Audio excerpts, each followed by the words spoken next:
Kinabukasan, niyaya namin si Mila sa 4th floor ng GMA Network Center para sa isang interview. Wala siyang kamalay-malay na may taping sa isa sa mga studio. At ang idolo niya'y nasa dressing room ng mga oras na yon. Pero bago sumalang sa taping, may mahalagang papel muna na gagampanan ang premyadong aktres. At si Mila, hindi akalaing siya pala ang bida sa eksena. Ano? Ay, ma'am. Good afternoon po. So you're Miss... Milagros, ma'am. Nice to meet you. Hello po. Hello. Hindi ko ina-expect. Babayan. Oo, hindi ko po ina-expect. Oo nga, naman. Talagang siya na. So doon ako nagulat. Talagang hindi ko alam kung anong sasabihin ko. Tapos nanginig na ako. Ganyan. I cannot say no sa'yo.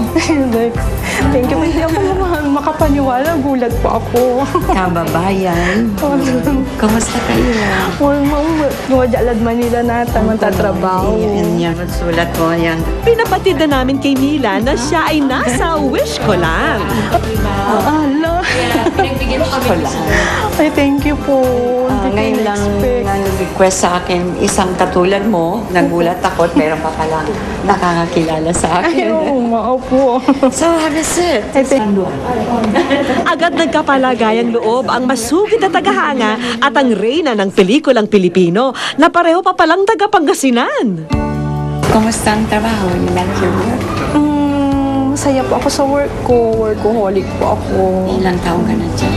Ma'am, ano po, bali magto 2 years pa lang po ako kasi marami na po akong pinanggalingan na companies. Ako naman enjoy pa rin kasi 77 years old na ako ngayon. So sabi ko nga 3 more years kung may awang Diyos, parang it's time na to retire. Ganun kaya nga po, sabi ko, eager na po akong makita po kayo ng personal kasi po, 3 years na lang, kailan ko pa po kayo makikita. Pero kung kaya ko pa, alone. Sana po. Sana Kasi po. enjoy pa rin ako sa ginagawa ko, Mila. Ay, ganun po. So, right now, nandiyan kami sa ibabaw na kami nagsama, taping kami Ay, na magtitaping kami. Andres Lisaya. Ay, on pa, babantayan ko every Saturday. Nagabay mo. On ko pa yung may kinro. Niyaya ni Miss Gloria Romero si Mila na manood sa kanilang taping.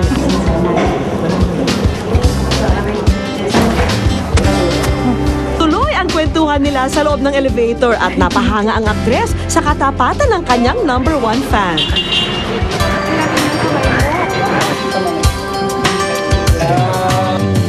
Habang may rehearsal sa set, pinakilala rin ni Miss Gloria ang bagong kaibigan sa mga kapwa-artista. Mr. Sessa. Hello. Ito po, wish ko lang sila. This is my Hello po, sir. Hello, Miss Mila. Napakabait ito. Aming fan ako niya. Ako ang huge fan. So, Yes, talagang hangang-hanga talaga ako sa kanya ngayon. Talagang nadagdagan pa yung paghanga ko sa kanya. Being up to the bed. Ay, kami parang pagdating po sa TV, parang ang haba-haba po nung hagdanan niya. Kasi sa Rizales to. Opo. Meron kami price. At nang may eksena na si Miss Gloria, tuwang-tuwa sa panunood si Mila. Ilang dekada rin niyang ipinagdasal at hinintay ang pagkakataong ito. Pagkatapos ng taping, pinakita na ng enduring star ang mga regalo para kay Mila.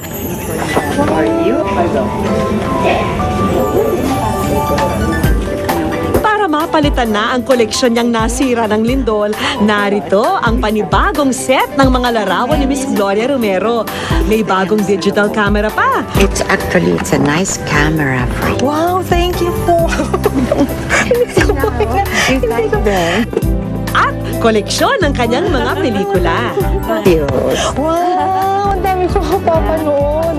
Pictures na, wow, look Oh, ang at that. ganda, ang dami. So, yan pa. Ako, thank you.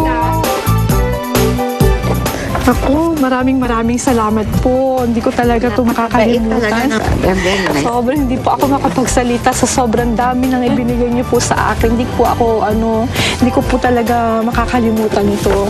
Napakahalaga sa akin to. Importanteng ito sa akin sa buhay ko. Alam mo kasi, naging fan din ako minsan. Before, bago ako nag-artista, I remember I used to write sila Tita Duran, Pancho Magalona, sila Anita Linda, sila Tessie Quintana, yun ang mga favorites ko ng araw. And, naku, pag nakatatanggap ako ng sagot, tumatalon ako talaga sa tuwa. So, I understand kung anong feeling ng isang Totoo po, talaga. Sa hinaba-haba ng panahon, ang katapatan at suporta na ibinigay ni Mila ay nasuklian din ng mga sandaling ito kapiling ang kanyang idolo. Matagal man daw siyang naghintay, ang mahalagay na iparating niya ang kanyang paghanga at pagpapahalaga sa huwarang Pilipina. Gininto ang bituin at natatanging yaman ng sining. Magpapatuloy pa siya, nandito pa rin ako, hindi siya mawawala sa puso ko. Wish ko Sa aming pagbabalik, ang dati isang tahanan, ngayon tila naging institusyon para sa mga may sakit dahil sa dami ng mga inaalagaan ni Juliet. Okay ka?